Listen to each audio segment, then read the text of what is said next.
Imagine learning love not as a place of safety, but as a place you had to survive.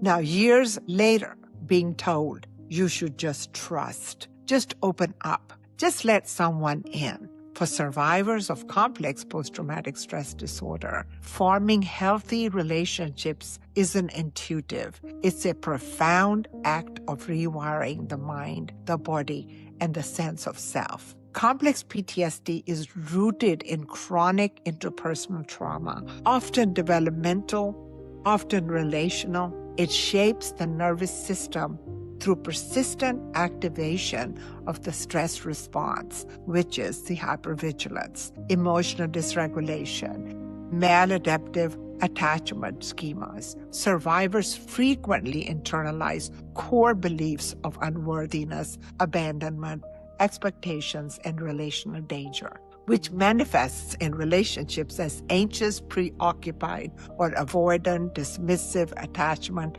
patterns, trauma reenactment, and difficulty with affect regulation. Even when a relationship is safe, the body may not recognize it as such. The amygdala signals threat where none exists, while the prefrontal cortex struggles to cognitively override deeply encoded implicit memory networks. So the healing and the formation of healthy relationships requires more than insight. It actually requires presence. This is where teachings aligned with mindfulness and conscious awareness, such as those emphasized by Eckhart Tolle, intersect meaningfully with trauma recovery. At the core is the concept of de-identification from the pain body, what clinical psychology might frame as reducing over-identification with trauma-based self-states, thoughts. Survivors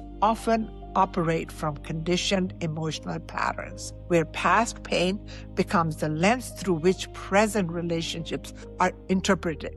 Through present moment awareness, individuals begin to observe rather than react. This engages the top-down regulatory process, strengthening neural pathways associated with emotional regulation and decreasing the limbic reactivity. So things to practice is mindful meditations like associated with safety and connection. In relational context, this looks like pausing before reacting to perceived rejection, differentiating past trauma triggers from present reality, developing secure attachment behaviors through conscious communication, allowing intimacy without immediate defensive withdrawal over dependence.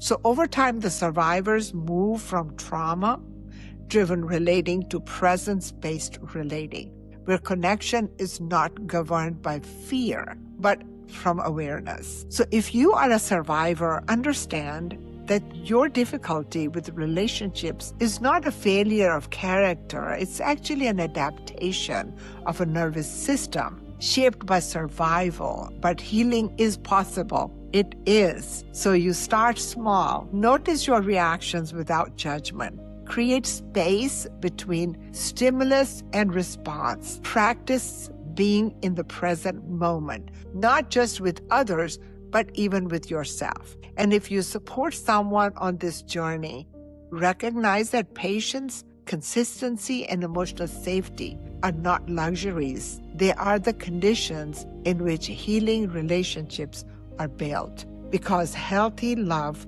for a trauma survivor is not just found, it is learned, it's practiced, and ultimately, it is embodied. Thank you for watching my video, and if you liked, hit subscribe and hit the like button, leave a comment or two for me. Thank you.